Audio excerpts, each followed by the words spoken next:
ఓం నమో వేదాత్మకాయ వెంకటేశాయ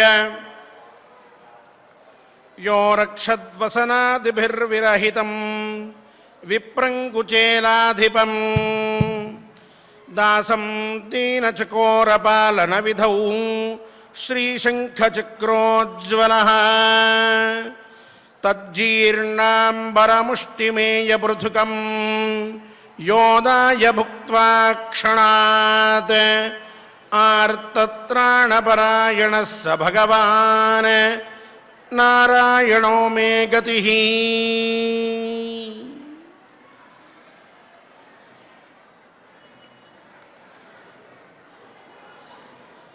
తన ఇంట ఉన్న పసిబిడ్డలకి కడుపు నిండా అన్నం కూడా ఏర్పాటు చేయలేని స్థితిలో కుచేలం అంటే కట్టుకున్న వస్త్రం కూడా ఎక్కడికక్కడ చినిగిపోయి అతి దారిద్ర్యాన్ని గుర్తుకు తెస్తూ ఉంటే తన మిత్రుణ్ణి చూద్దాము అని భార్యాప్రేరితుడై బయలుదేరినటువంటి కుచేలుణ్ణి,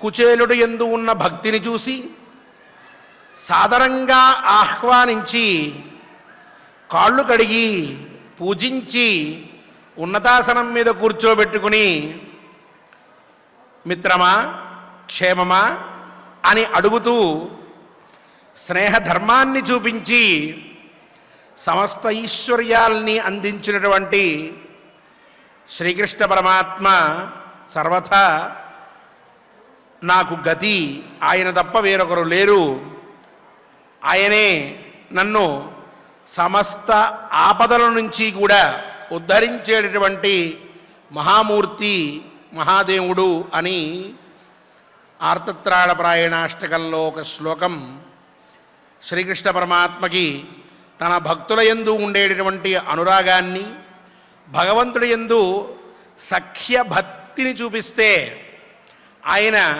ఆ భక్తికి ఎంత వశ్యుడైపోతాడో తెలిపేటటువంటి దృష్టాంతాన్ని చెప్పారు.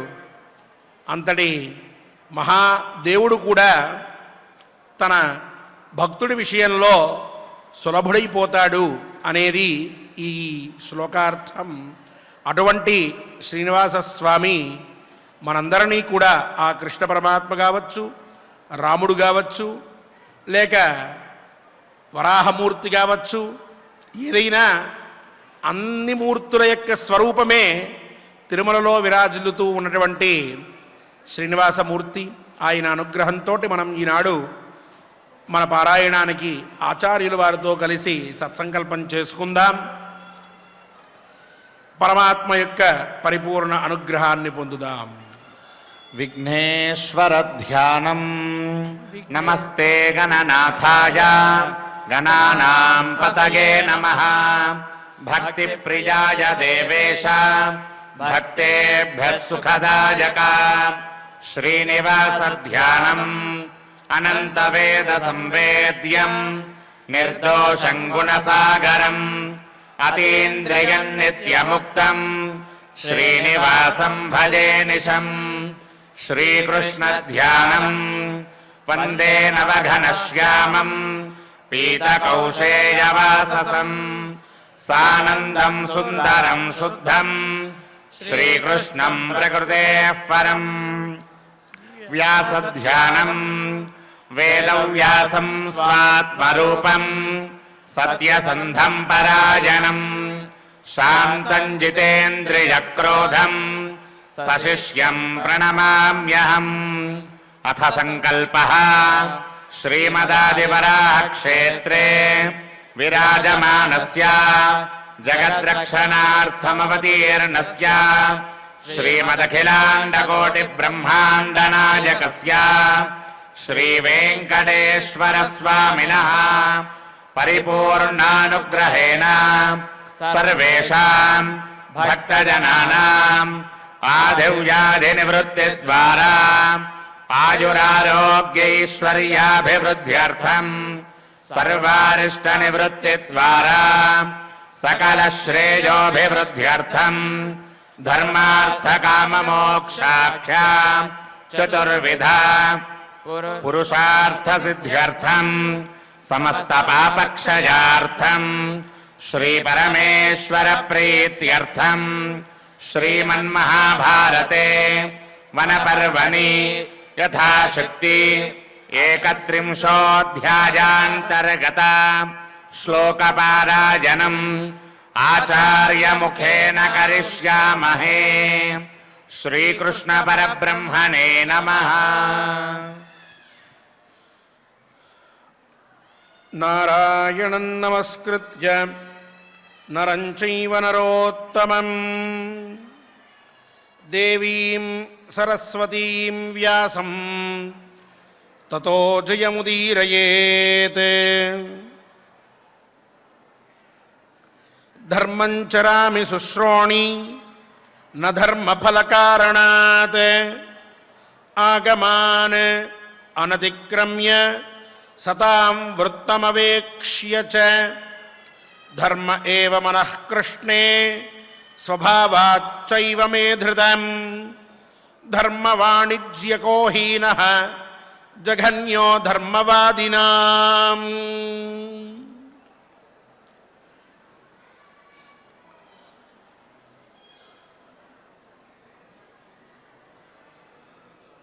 ధర్మ కార్యాన్ని ఆచరించేటప్పుడు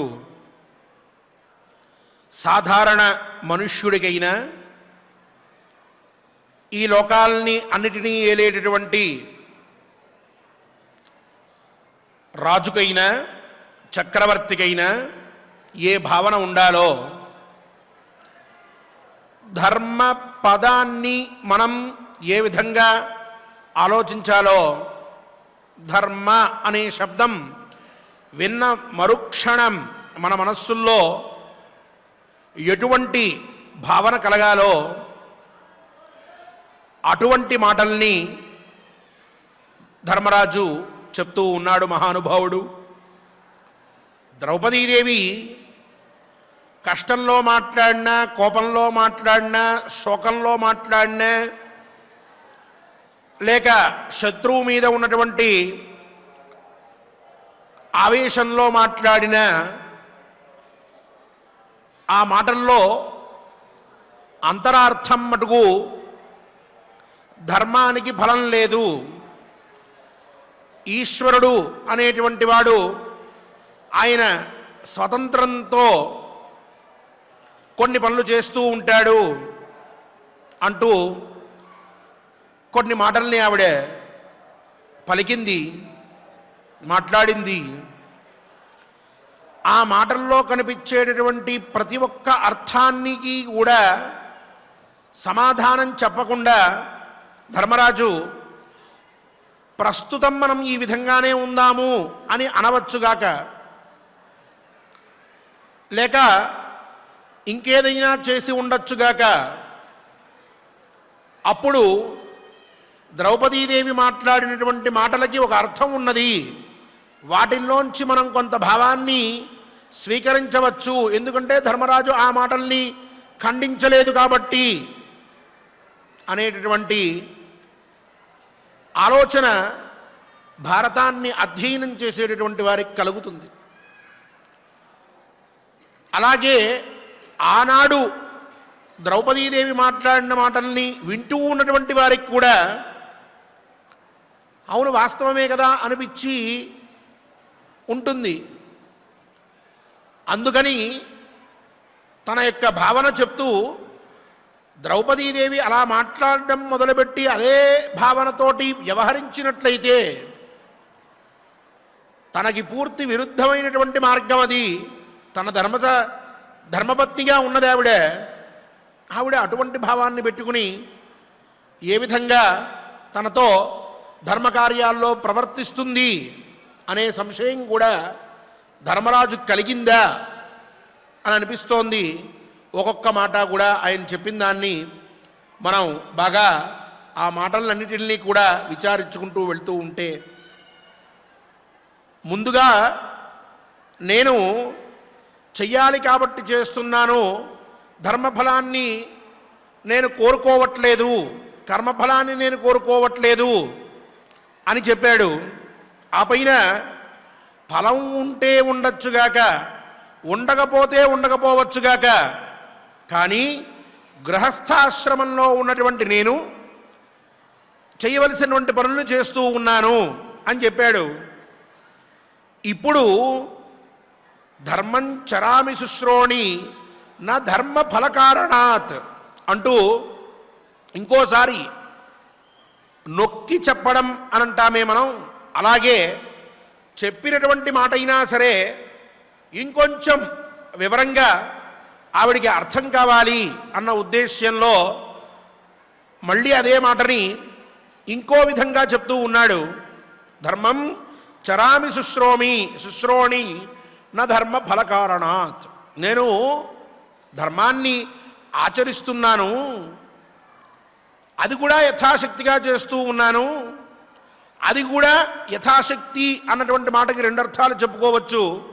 ఒకటి నాకు కుదిరినంత వరకు, రెండవది శాస్త్రాన్ని అతిక్రమించకుండా యథాశాస్త్రమే నేను ఆచరిస్తూ ఉన్నాను. వ్యాఖ్యాకారులు ఈ అర్థం కూడా చెప్పారు. అటువంటి విధంగా నేను ధర్మాన్ని చేసుకుంటూ వెళ్తున్నాను అని కూడా తెలియజేస్తూనే ధర్మ ఫలాన్ని దృష్టిలో పెట్టుకుని ధర్మానికి ఒక ఫలం ఉంది కదా అని చెప్పి నేను ధర్మం చేయట్లేదు అని చెప్పాడు. సరే, ఈ మాట ఇతఃపూర్వం కూడా చెప్పాడు కదా, ఉండొచ్చు ఉండకపోవచ్చు అన్నాడు. ధర్మాన్ని నేను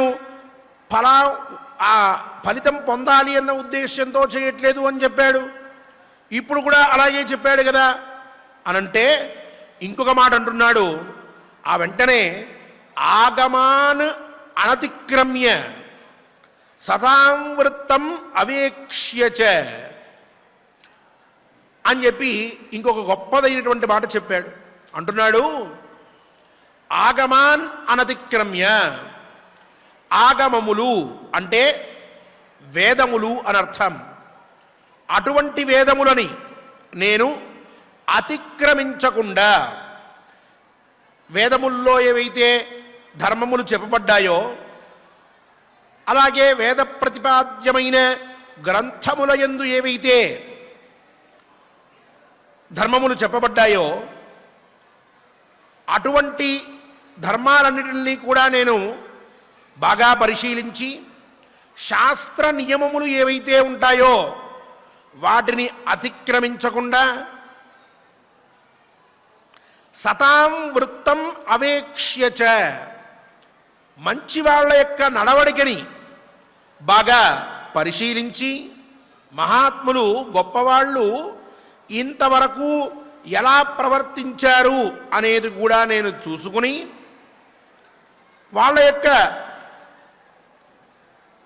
స్వభావాన్ని మొత్తాన్ని కూడా చూసి, వాళ్ళ నడవడిక, వృత్తం అంటే నడవడిక, వాళ్ళు ఎలా చేశారు, ధర్మాన్ని ఏ విధంగా ఆచరించారు, ఏ బుద్ధితోటి వాడు ధర్మకార్యాన్ని మొదలుపెట్టారు అనేటటువంటివి అవన్నీ కూడా చూసి, వాళ్ళు ధర్మాన్ని ఆచరించేటప్పుడు వాళ్ళు ఎలా ఆ ధర్మకార్యం గురించి ఆలోచించి ఆ ధర్మకార్యాన్ని మొదలుపెట్టి చక్కగా ఆ కార్యాన్ని పూర్తి చేసి, అది పూర్తయిన తర్వాత నాకు ఫలం రాలేదు, నాకు ఇంకా అనుకున్నది కలగలేదు అనే భావన పెట్టుకోకుండా వాళ్ళు వాళ్ళ జీవనాన్ని ఎట్లా అయితే గడిపారో అదంతా కూడా బాగా పరిశీలించాను.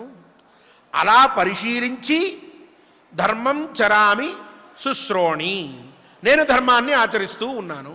నా ధర్మఫల కారణాత్, ధర్మ ఫలం కోసం నేనేమి ఇక్కడ ధర్మానికి ఒక ఫలం ఉంటుంది, ఆ ఫలం ఉంది కాబట్టి మనం ధర్మం చేయాలి, నాకు ఆ అభిప్రాయం లేదు. సరే, ధర్మానికి ఫలం లేదు, ధర్మానికి ఫలం లేదు అన్నట్లయితే ఒకవేళ మరి ఎందుకు చేయాలా పని? ఇప్పుడు ఒక పని చెయ్యాలి అన్నప్పుడు ధర్మరాజు చెప్పినటువంటి మాటను మనం బాగా విన్నాం. నువ్వు ధర్మ ఫలం ఉంది అన్న ఉద్దేశంతో చేయకపోయినట్లయితే ఇంకెందుకు నువ్వు చేయడం?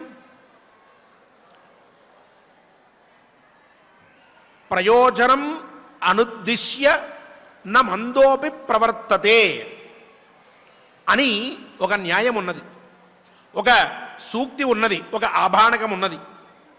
దీని అర్థం ఏమిటంటే ప్రయోజనం అనుద్దిశ్య, ప్రపంచంలో మీరు ఎవరినైనా తీసుకోండి, ప్రయోజనం లేనటువంటిదే ఎవరు ఏ పని చెయ్యరు. ప్రయోజనాన్ని కోరుకోకుండా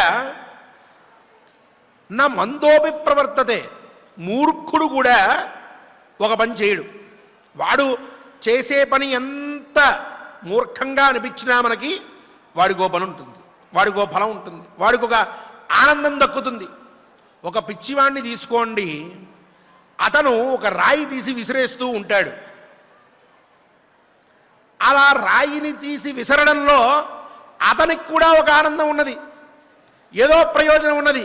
అలా విసరడం వల్ల అది ఎక్కడికో వెళ్ళి పడితే, అది ఎవరి మీదైనా పడితే నవ్వడం, దేనికైనా తగిలి అక్కడ ఏదైనా కొంత రసాభాస అయితే దాన్ని చూసి ఆనందించడం, అది చూసి ఎవరైనా సరే తన దగ్గరికి వచ్చి ఎందుకలా విసురుతున్నావు అనంటే ఇంకో రాయి తీసి వాళ్ళని బెదిరించడం, అలా బెదిరిస్తున్నప్పుడు వాళ్ళు వెనక్కి వెళ్ళిపోవడం, అలా వెనక్కి వెళ్ళిపోతూ భయపడుతూ ఉంటే వాళ్ళల్లో ఉన్నటువంటి పిరికితనాన్ని చూసి నన్ను చూసి భయపడుతున్నాడు వీడు అని చెప్పి ఆనందపడ్డం. ఇలాంటి కారణాలు ఎన్నో ఉంటాయి. ఇలాంటి ఫలాన్ని పెట్టుకుని కూడా ఆ పిచ్చివాడు ఆ రాయి విసిరేయడం అనేటువంటి పని చేస్తూ ఉన్నాడు. కావున అక్కడి నుంచి పిచ్చివాడి దగ్గర నుంచి తీసుకుంటే మహాజ్ఞాని వరకు ఎవరైనా సరే వారు చేసేటటువంటి పనిలో ఒక ఫలితం కనిపిస్తుంటేనే వాళ్ళు ఆ పనిని మొదలు పెడతారు, లేకపోతే వాళ్ళు ఆ పని చెయ్యరు. ఇది మనందరి జీవితంలో కూడా నిజమైనటువంటి మాట.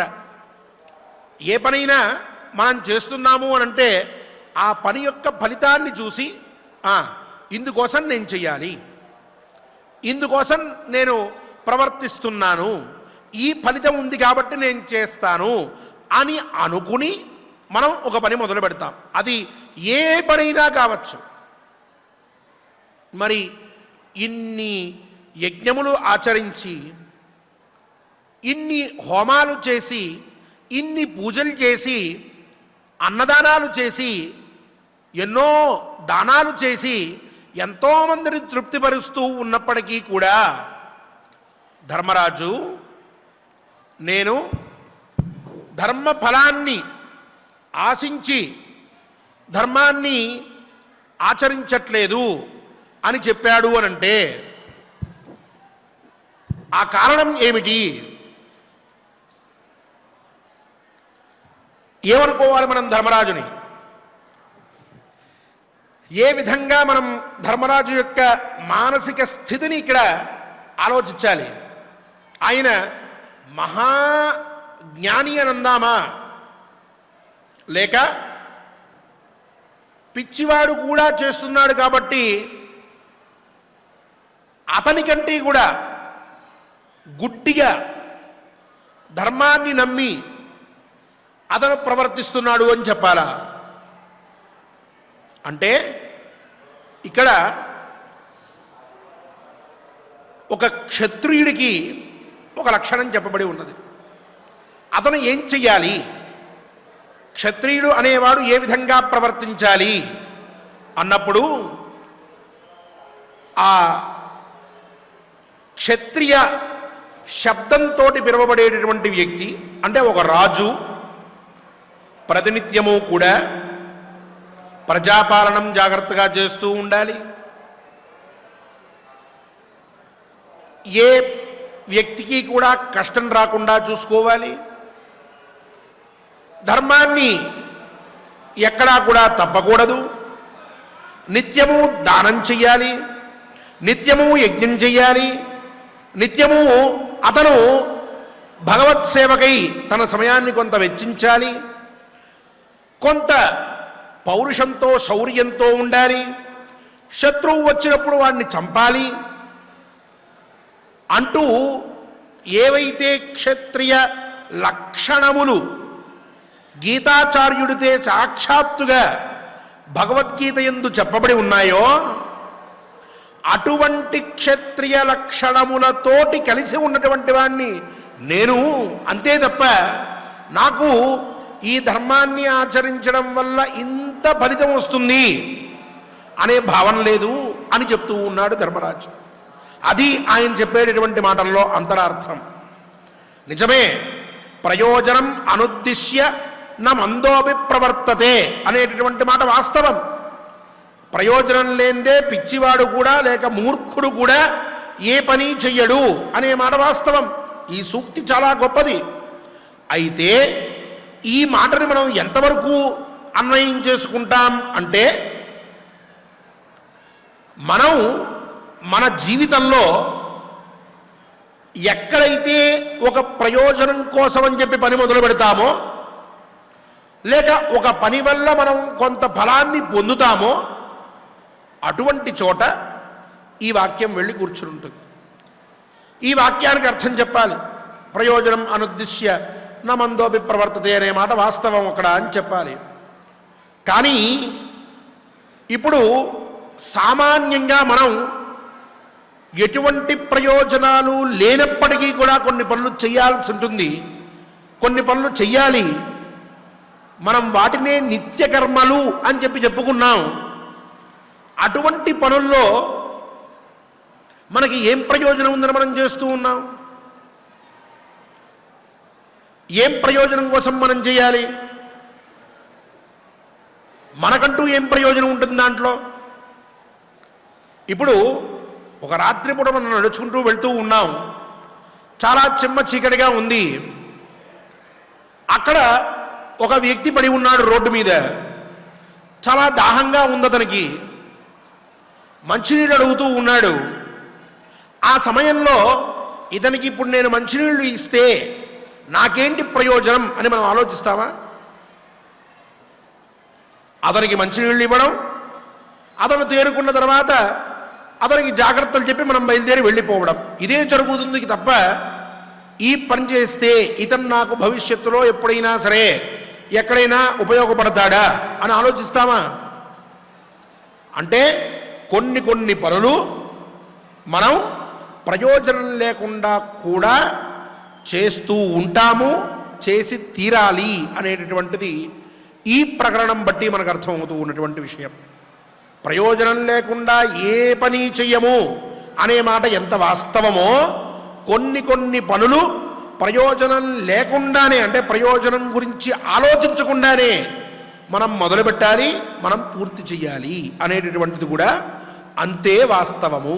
తల్లి తండ్రి ఉన్నారు, వాళ్ళు పెద్దవాళ్ళు అయ్యారు, వాళ్ళని మనం గౌరవిస్తూ ఉంటాం. ఏం ప్రయోజనం ఆశించి? పిల్లలు ఉన్నారు, చాలా చిన్న పిల్లలు, వారిని మనం బుజ్జగిస్తూ ఉంటాం. ఏం ప్రయోజనం ఆశించి? ఇవన్నీ సహజంగా మనం ఒక ఆత్మీయ భావంతో, ఓ గౌరవంతో చేస్తూ ఉండేటటువంటి పనులు. అలాగే ఇవి కుటుంబ సంబంధాలైతే దైవ సంబంధమైనటువంటి పనుల్లో కూడా నిత్యము మనం దీపారాధన చేస్తూ ఉంటాం దేవుడి దగ్గర. ఆ దీపారాధనకి ఇగో ఇలా దీపారాధనను ప్రతిరోజు చేస్తే నీకు ఈ ఫలం ఉన్నది అని చెప్పినందువల్ల మనం దీపారాధన చేస్తున్నామా? ఏ శనివారం రోజునో ఇంకో రోజునో ఇంట్లో ఉన్నటువంటి పటాలన్నింటినీ కూడా శుభ్రంగా తుడుచుకుని కాస్త గంధము బొట్టు పెట్టి దానికి ఒక పువ్వు పెట్టి నమస్కరిస్తూ ఉంటారు కొంతమంది. ఏం ప్రయోజనం ఆశించి? కొన్ని మనం స్వతహాగా ఈ పని చేస్తే నాకేం వస్తుంది ప్రయోజనం అని ఆలోచించకుండా మనం చేసేస్తూ ఉంటాం. అక్కడ మనం ఎవరైనా మనల్ని అడిగినా ఏమో అక్కడ పుష్పం పెడితే నాకేం వస్తుందో తెలియదు, కానీ అలా పెట్టడం అనేటువంటిది నాకు అలవాటయింది, చిన్నప్పటి నుంచి కూడా మా నాన్నగారు అలా చేసేవాళ్ళు, నాకు కూడా అది అలవాటైంది, నేను చేస్తూ ఉన్నాను అని చెప్తూ ఉంటాం. అంటే అక్కడ ఫలం గురించి మనం చేయట్లే, అది చెయ్యాలి కాబట్టి చేస్తూ ఉన్నాం. అదే ఇక్కడ సతామృతం అవేక్ష్యచ అంటున్నాడు ధర్మరాజు. మహానుభావులు ఎట్లా చేశారో అట్లా నేను చేస్తూ ఉన్నాను. వాళ్ళ యొక్క నడవడిక చూసి వాళ్ళు చేసినటువంటి విధానాన్ని బాగా చూసి ఆ పైన నేను అలా ధర్మాన్ని చేసుకుంటూ వస్తూ ఉన్నాను అంటున్నాడు. మనం కూడా మన ఇంటి పక్కనో లేకపోతే చుట్టుపక్కలో లేక మనకి తెలిసినటువంటి వారి ఊర్లోనో మహానుభావులు ఎవరైనా సరే ఒక పని చేస్తూ ఉంటే అది చూసి ఓహో ఇలా మనం ఆచరించాలన్నమాట అని తెలుసుకుని వచ్చి మన ఇంట్లో మనం అవి చేస్తూ ఉంటాం. ఆ ఆచరించినటువంటి వ్యక్తికి కలిగిన ఫలితం ఏమిటి? ఇప్పుడు నేను అలా ఆచరిస్తే నాకేం ఫలితం వస్తుంది? ఇవేమీ మనం ఆలోచించాం. ధర్మరాజు కూడా నేను అలాగే చేస్తున్నాను తప్ప ధర్మ ఫలం కోసం చేయట్లేదు. పైగా ఆగమాన్ అనతిక్రమ్య, మనం కూడా ఇది మంచి ఇది చెడు అని మన పెద్దలు చెప్తూ ఉంటారు, లేక మన పురోహితుల వారు చెప్తూ ఉంటారు. ఏమండి మీరు ఇట్లా ప్రవర్తించాలి, ఇట్లా చేయాలి, ఈ పూజ ఇట్లానే చేయాలి, ఇదిగో ఇది తప్పకుండా చేసుకోవలసినటువంటి పూజ అని చెప్తూ ఉంటారు. అలా ఆ పూజని మనం వాళ్ళు చెప్పినటువంటి విధానంలో ఆచరిస్తూ ఉంటాం. కొంతమంది ఆ పూజకి ఫలం ఉందనొచ్చు, కొంతమంది అయ్యా ఇలా చేసుకుంటే పరమేశ్వరుడు యొక్క అనుగ్రహం లభిస్తుంది అని మాత్రమే చెప్తారు. ఇప్పుడు బాగా ఎక్కువ ఫలం చెప్పేసినటువంటి వాడైతే ఆయన చాలా బాగా చెప్పాడని, మీరు చేసుకుంటే మంచిది అని చెప్పి పొడిగా మాట్లాడాడని చెప్పి ఆయనకి ఏమీ తెలియదు అని సమాజం అలా ఉంది ప్రస్తుతం. అమ్మో మీరు ఆ పూజ చేసుకున్నట్లయితే ఇంకా మిమ్మల్ని మించినటువంటి ఐశ్వర్యవంతుడు లేడండి, అబ్బబ్బబ్బబ్బా ఎన్ని జన్మల పుణ్యం ఉంటే ఆ అభిప్రాయం కలుగుతుంది చేసుకుందామని మహానుభావులు అయ్యారు అంటూ ఉంటారు కొంతమంది. అప్పుడు ఆ పని చేద్దామని అనుకోవడం, అది చేసుకుంటే మీకు అందరికీ బాగుంటుంది అంటే బాగుంటుందంటే ఇప్పుడు బాగానే ఉన్నాంగా తర్వాత చూద్దాం అని అనుకోవడం, అట్లా ఒక పనిని మనం మొదలుపెట్టి చేయడానికి లేదు. మనం శాస్త్రం చెప్పింది ఫలానా రోజు ఈ పని చేయాలి అని చెప్పారు. కార్తీక మాసం దీపారాధన చేసుకోవాలి, చేసుకుంటాం ప్రతిరోజు కూర్చుని. దీనికి ఇలా చేస్తే నాకేంటి ఫలితం అంటే కొన్ని మనం ఫలంతో ముడిపెట్టి మాత్రమే చేయడానికి కుదరదు. ఇదే ఒక 40 ఏళ్ల క్రితం, 50 ఏళ్ల క్రితం, 70 ఏళ్ల క్రితం ఉన్నటువంటి వాళ్ళని అడగండి పెద్దవాళ్ళని. మీ కాలంలో ఇగో ఇది చేస్తే ఇంత ఫలితము, అగో ఆ దీపారాధన చేసినట్లయితే అష్టైశ్వర్య ప్రాప్తి, ఇంకోటేదో చేసినట్లయితే ఇంత వచ్చేస్తుంది పుణ్యము, ఇగో ఫలానా రోజు దగ్గర నుంచి మొదలుపెట్టి ఇక మీకు తిరుగులేదు, అగో ఫలానా రోజు ఉద్యోగం వచ్చేస్తుంది ఈ దీపారాధన చేస్తే అంటూ ఎవరైనా చెప్పేవాళ్ళ అని అడగండి. వాళ్ళు ఒకే ఒక సమాధానం చెప్తారు మనకి. ఆ రోజుల్లో మా పెద్దలందరూ చేస్తూ ఉండేవారు, వాళ్ళని చూసి ఓహో ఇది మనం చేసుకోవాలన్నమాట అని మేము అనుకునేవాళ్ళం, మేము వాటన్నింటినీ చేసుకుంటూ వచ్చాను నాయన, ఇవన్నీ మాకేమీ తెలియవు అంటూ ఉంటారు. ఎవరినైనా అడగండి మీరు. రాను రాను ప్రతి ఒక్క దాంట్లో కూడా వృద్ధి కనిపిస్తూ ఉండడంతో మనకి కొంతమంది మనల్ని మనం అలా విని ఆ పని మీద ఓ పూజ చేస్తే ఇది ఫలితం, ఇంకోటి చేస్తే ఇది ఫలితం, ఇంకోటి చేస్తే ఇది ఫలితం అని చెప్తేనే కానీ మనుష్యులు చెయ్యట్లేదు అన్నటువంటి భావనతోటి కొంచెం కొంచెంగా చెప్పడం మొదలు పెడితే దాన్ని విన్నటువంటి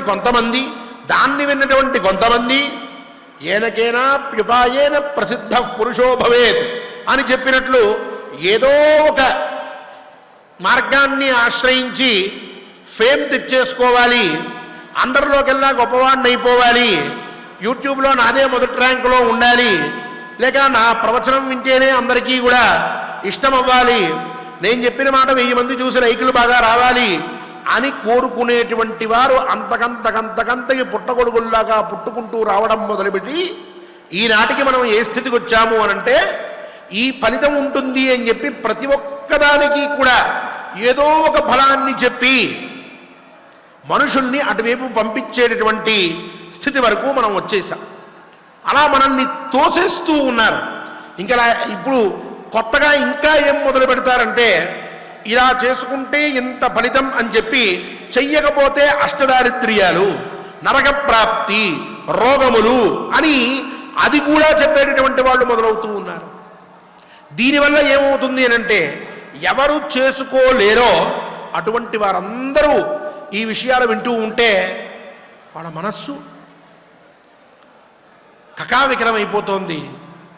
ధర్మం ఆచరించాలి అనేటటువంటి దృష్టి ఉన్నా దానికి ఉన్నటువంటి ఫలాన్ని చూస్తూ ఉన్నప్పుడు చేద్దామనిపించిన పరిస్థితుల వల్ల చేయలేకపోతే చెయ్యనటువంటి వారు ఇంత కష్టానికి గురైపోతారు అని చెప్తూ ఉండడం వల్ల కొంత సమస్య ఏర్పడుతూ ఉన్నది. కొన్ని పనులు చేయకపోతే వాస్తవంగా దోషం కలుగుతుంది, దాంట్లో ఎటువంటి సందేహము లేదు.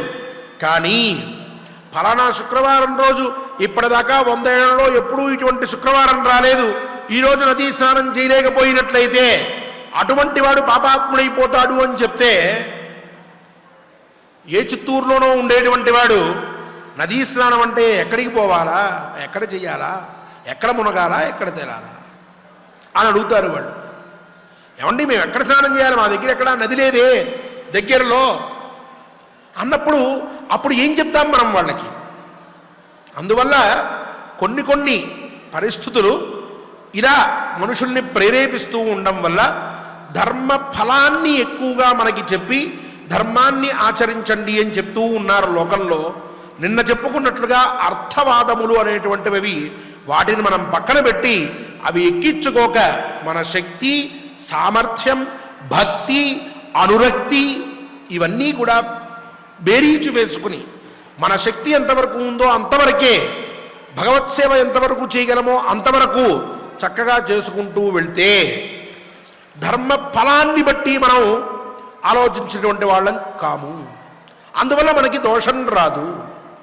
ఏమిటండి గత 3 రోజుల నుంచి ధర్మ ఫలాన్ని ఉద్దేశించి చేయొద్దు అనేటువంటి మాటనే ఎంతగా వివరిస్తూ ఉన్నారు అనంటే దానికి కూడా ఒక కారణం ఉన్నది.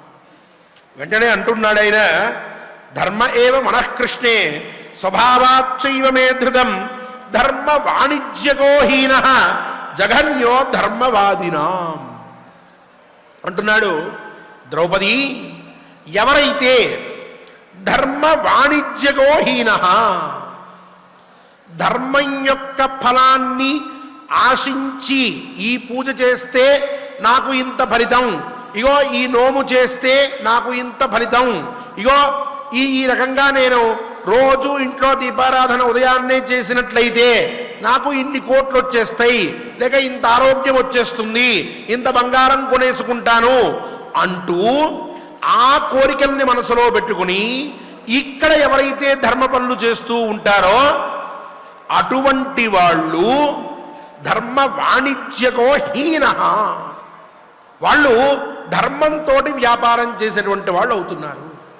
ఒక వ్యక్తి ఉన్నాడు, అతను ఇట్లా ఆలోచించి నేను ఇగో ఈ పూజ చేసినట్లయితే నాకు ఇంత ఫలితం వస్తుంది అంటూ తన ధర్మాన్ని ఆచరించాడు అనుకోండి. ఒక ఆకలిగా ఉన్నటువంటి వ్యక్తికి నేను అన్నం పెడితే ఇగో ఇలాంటి వ్యక్తి తృప్తి పడితే నాకు వచ్చే జన్మలో ఇంత ఫలితం కలుగుతుంది, లేక నాకు ఇంకా ఎక్కువ డబ్బు వస్తుంది అని ఆలోచించి ఆకలిగా ఉన్నటువంటి వాడిని ఇంటికి పిలిచి వాడికి ఒకవేళ ఇతను అన్నం పెడదామని చూశాడనుకోండి, అతను అన్నం పెట్టినటువంటి పుణ్యం అతనికి రాకపోగా ఈ పుణ్యం ఇది చేస్తే నాకు ఇంత పుణ్యం వస్తోంది అనేటటువంటి భావనతోటి అతను ప్రవర్తించడం వల్ల అతను ధర్మ వాణిజ్యక, ధర్మంతో వ్యాపారం చేసినటువంటి వాడు అవుతున్నాడు. హీన, అత్యంత నీచుడుగా అతను పరిగణింపబడుతూ ఉన్నాడు. అలాగే జఘన్యో ధర్మవాదినాం, అలాగే ధర్మపరులు ఎవరైతే ఉంటారో వాళ్ళందరిలోకెల్లా చిట్ట చివరి వాడు అవుతున్నాడు. అతను ధర్మకార్యం చేశాడు, అతను ధర్మపరుడే, కానీ ఈ ధర్మకార్యం ధర్మపరుడిగా ఉండి ఎందుకు చేస్తున్నాడు ఇతను అనంటే ఇది చేస్తే నాకు ఆ ఫలితం వస్తుంది అన్న భావన పెట్టుకుని చేస్తున్నాడు. కాబట్టి వీళ్ళందరిలో మనం నిందించదగినటువంటి వాడు ఎవడు, ఎవడు అందరికంటే తక్కువ వాడు, ఎవడు ధర్మంతో వ్యాపారం చేస్తున్నాడు అంటే అగో ఆ చిట్ట చివరివాడు అని చెప్తున్నాడు ధర్మరాజు. ఒక ఫలాన్ని పెట్టుకుని నాకు ఈ కోరిక తీరుతుంది కాబట్టి, లేక ఈ ఆలోచనతోటి నేను ఇప్పుడు ఇలా పనిచేసినట్లయితే రేపు నాకు ఇంత ఫలితం వస్తుంది కాబట్టి నేను ఇగో ధర్మకార్యం చేస్తున్నాను అని సంకల్పించి ఏ వ్యక్తి అయితే ఒక ధర్మకార్యం చేస్తూ ఉన్నాడో, తనకి నియమింపబడినటువంటి ధర్మకార్యాలు, గుడికి వెళ్ళడం, నదుల్లో స్నానాలు చేయడం, ఏవో విశేషమైనటువంటి దానాలు చేయడం, లేక విశేషమైనటువంటి రోజుల్లో అన్నదానాలు ఎక్కడో చేయడం, ఇవన్నీ అతను కోరిక బట్టి చేసేటటువంటి పనులు. దాంట్లో దోషం లేదు. ఎవరు మళ్ళీ ఈ విషయంలో కాస్త విమర్శ చేసుకోకర్లేదు, కన్ఫ్యూజ్ కావక్కర్లేదు, గందరగోళం పడక్కర్లేదు. కామ్యకర్మలు అని చెప్పి నేను మొదటే చెప్పాను, అవన్నీ కూడా ఒక లిస్టులోకి వస్తాయి అని చెప్పి, అటువంటి వాటిల్లో నాకు ఇది కావాలి కాబట్టి నేను ఇది చేస్తాను అని చెప్పి చేసుకోవచ్చు, ఏం దోషం లేదు.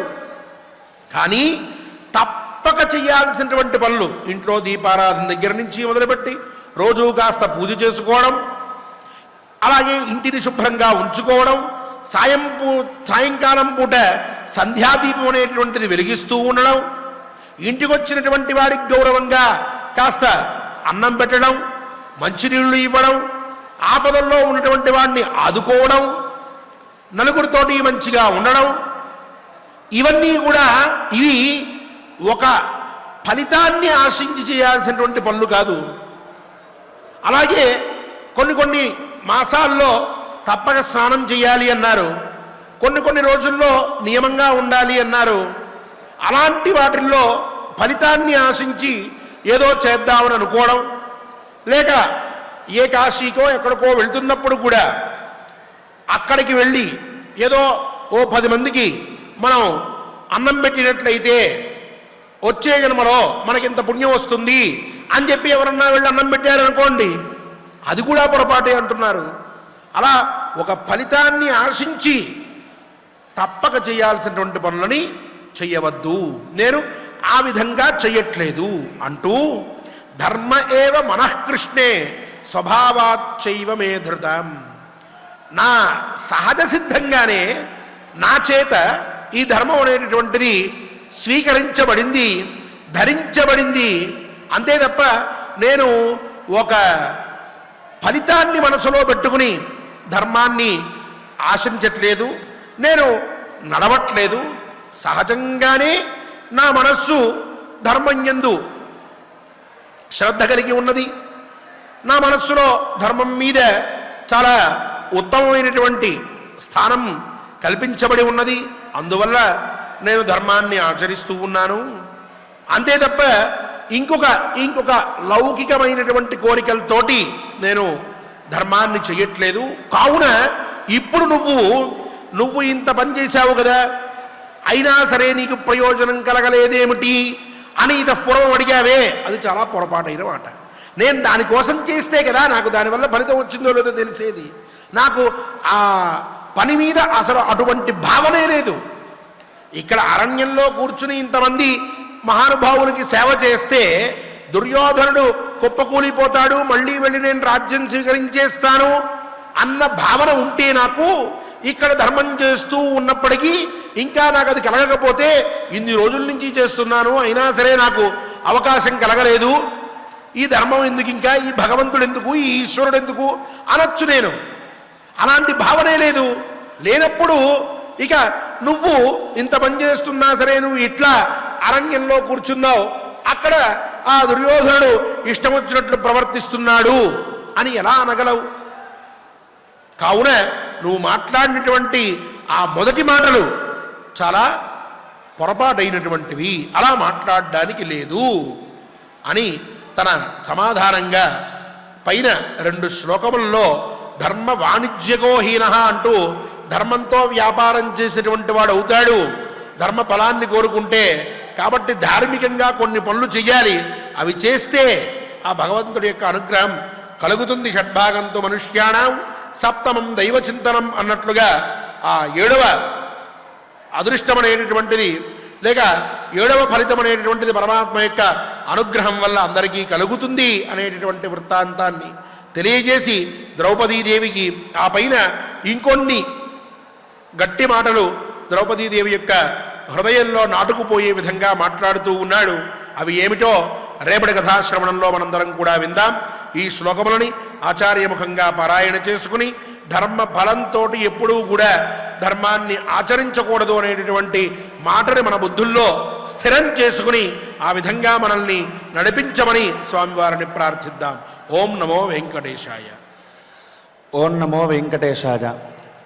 ఆచార్యుల వారి ద్వారా నధర్మ ఫలకారణాత్ అనేటటువంటి పాదాన్ని ఉద్దేశించి చాలా సంక్షిప్తంగా చక్కగా మనం దీని యొక్క తాత్పర్యాన్ని మనం ఈరోజు తెలుసుకున్నాం. ఉదాహరణకి నధర్మ ఫలకారణాత్ అని అన్నారు. అంటే ధర్మాన్ని ఆశ్రయించేటప్పుడు ఎటువంటి ఫలాపేక్ష లేకుండా మీరు ధర్మాన్ని ఆశ్రయించండి. అయితే మనం ఇత పూర్వం చెప్పుకున్నాం నిత్య నైమిత్తిక కామ్యకర్మలు అని. నిత్యకర్మలు ఏవైతే ఉన్నాయో వాటికి ఎప్పుడూ కూడా ఫలం అనేటటువంటిది ఉండదు. అది చేయకపోతే ప్రత్యవాయం ఏర్పడుతుంది. అలాంటి సందర్భంలోనే ఇతను కూడా సహజమైనటువంటి స్వభావము క్షత్రియ ధర్మంగా నేను భావించి యజ్ఞయాగాది క్రతువులను చేస్తున్నాను, ప్రజా పరిపాలన చేస్తున్నాను, వచ్చినటువంటి వారిని ఎవరినీ కూడా ఇబ్బంది పెట్టకుండా నాకు తోచినంతటువంటి సహాయాన్ని నేను చేస్తున్నాను అనేటటువంటి ఉద్దేశ్యంతో చెబుతున్నారు. ఇప్పుడు ఉదాహరణకి చూడండి, ధర్మం అంటే మనము తల్లిదండ్రులను సేవించుకోవటం అని అనుకుందాం. ఎప్పుడూ కూడా అది నిత్య ధర్మమే, కామ్యం కాదది. నిత్య ధర్మం అని ఎందుకు చెబుతున్నాను అని అంటే తల్లిదండ్రులని నిత్యము సేవించడం వలన వాడికి వచ్చేటటువంటి స్థితి ఏదైతే ఉందో అది అమితమైనటువంటిది. ఎప్పుడూ కూడా ఆ తల్లిదండ్రులని మనం నిత్యము సేవించడము ద్వారా వాడు ఉత్తమమైనటువంటి లోకాన్ని పొందుతారు. ఇది ఎప్పుడు అనంటే ఎటువంటి ఫలాపేక్ష లేకుండా వారిని చేయడం వలన. అంతేకాని సేవించడము ద్వారా దానిని ఫలాన్ని పొందుటకు నేను ఈ విధంగా సేవిస్తున్నాను, వారిని ఏదో జాగ్రత్తగా చూసుకుంటున్నాను అనేటటువంటి అర్థంలో చెప్పట్లేదు.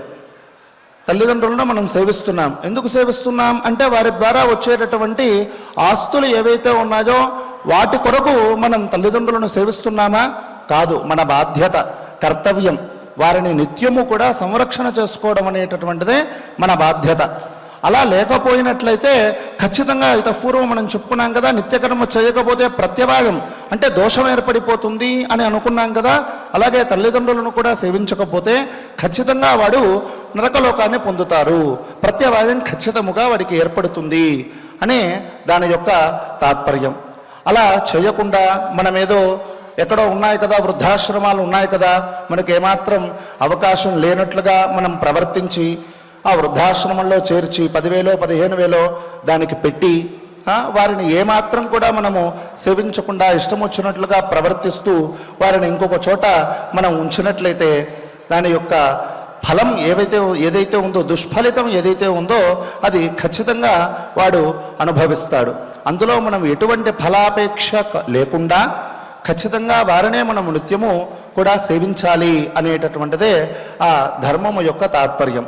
అలాగే ఇక్కడ కూడా ఆ ధర్మరాజు కూడా నా బాధ్యత కాబట్టి నేను ఈ విధంగా చేస్తున్నాను, ఫలాపేక్ష అనేటటువంటిది నాకు లేదు అనేటటువంటి స్థితిలో చక్కగా ధర్మము యొక్క వృత్తాంతాన్ని, దాని యొక్క వైశిష్ట్యాన్ని మనం ఈరోజు తెలుసుకున్నాం. ఇక 31వ అధ్యాయంలో 4వ 5వ శ్లోకములను మనం పఠించుకుందాం. స్వామివారి యొక్క అనుగ్రహాన్ని పొందుదాం. ధర్మంచరామి శుశ్రోణి నధర్మ ఫలకారణాత్ ఆగమాన్ అనతిక్రమ్య సతాం వృత్తమవేక్ష్య చ ధర్మ ఏవ మనః కృష్ణే స్వభావాచ్చైవ మే ధృతం ధర్మవాణిజ్యకో హీనః జఘన్యో ధర్మవాదినాం. ఓం నమో వెంకటేశాయ. శ్రీ కె సుబ్రహ్మణ్యం గారు మరియు ఇతర అన్నమాచార్య ప్రాజెక్ట్ కళాకారులతో కలిసి గోవిందనామ సంకీర్తనం చేద్దాం. సప్తాచరాధీశ్వరుడైన శ్రీనివాస పరమాత్మ యొక్క అనుగ్రహాన్ని పొందుదాం. ఓం నమో వెంకటేశాయ.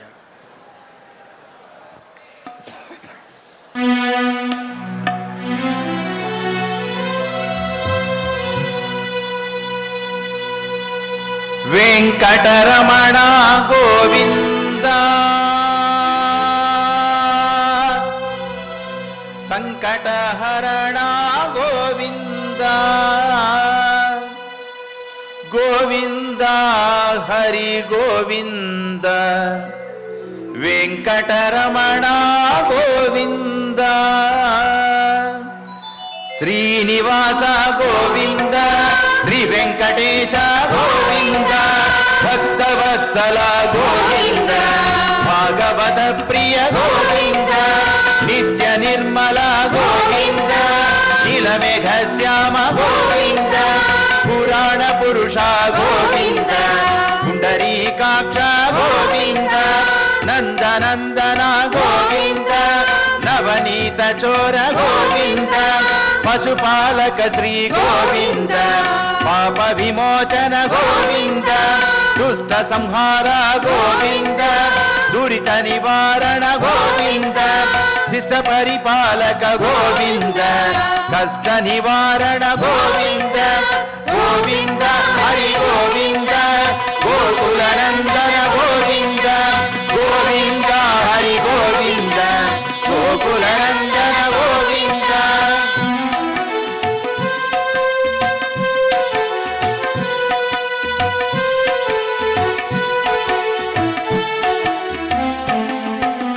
వజ్రమకుటధర గోవింద వరాహమూర్తి గోవింద గోపీజనలోల గోవింద గోవర్ధనోద్ధార గోవింద దశరథనందన గోవింద దశముఖమర్దన గోవింద పక్షివాహన గోవింద పాండవ ప్రియ గోవింద మత్స్యకూర్మ గోవింద మధుసూదన హరి గోవింద వరాహ నరసింహ గోవింద వామన భృగురామ గోవింద బలరామానుజ గోవింద బౌద్ధ కల్కిధర గోవింద వేణుగాన ప్రియ గోవింద వెంకటరమణ గోవింద గోవింద హరి గోవింద గోకుల నందన గోవింద గోవింద హరి గోవింద గోకుల నందన గోవింద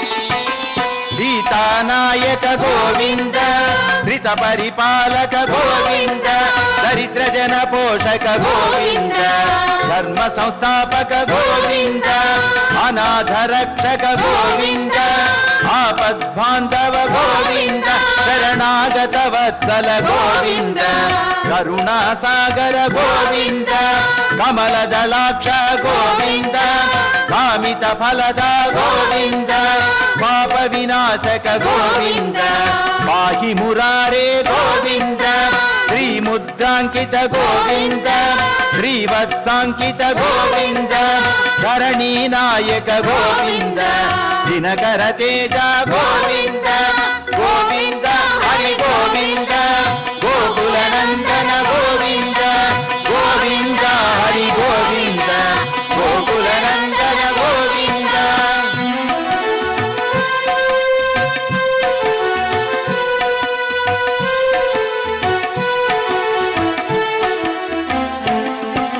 పద్మావతి ప్రియ గోవింద ప్రసన్నమూర్తి గోవింద అభయహస్త గోవింద అక్షయ వరద గోవింద శంఖ చక్రధర గోవింద శాంగ గదాధర గోవింద విరజాతిరస్త గోవింద విరోధి మర్దన గోవింద సాలగ్రామధర గోవింద సహస్రనామ గోవింద లక్ష్మీ వల్లభ గోవింద లక్ష్మణాగ్రజ గోవింద కస్తూరి తిలక గోవింద కాంచనాంబరధర గోవింద గరుడ వాహన గోవింద గజరాజ రక్షక గోవింద గోవింద హరి గోవింద గోకుల నందన గోవింద గోవింద హరి గోవింద గోకుల నందన గోవింద.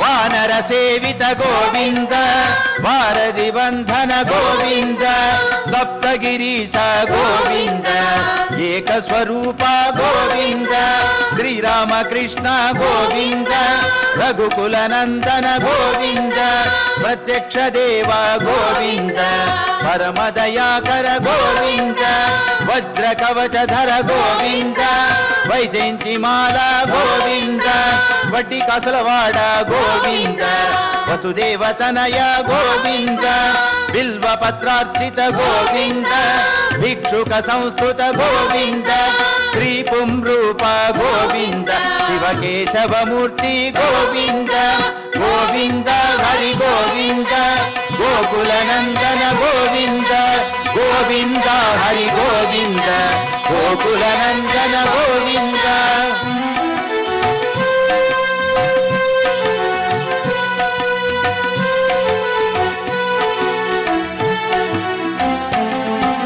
బ్రహ్మాండ రూప గోవింద భక్త రక్షక గోవింద నిత్య కళ్యాణ గోవింద నీరజనాభ గోవింద అతి రామ ప్రియ గోవింద హరి సర్వోత్తమ గోవింద జనార్దన మూర్తి గోవింద జగత్ సాక్షి రూప గోవింద అభిషేక ప్రియ గోవింద ఆప నివారణ గోవింద రత్న కిరీట గోవింద రామానుజనుత గోవింద స్వయం ప్రకాశ గోవింద ఆశ్రిత పక్ష గోవింద నిత్య శుభప్రద గోవింద నిఖిల లోకేశ గోవింద గోవింద హరి గోవింద గోకుల నందన గోవింద గోవింద హరి గోవింద గోకుల నందన గోవింద.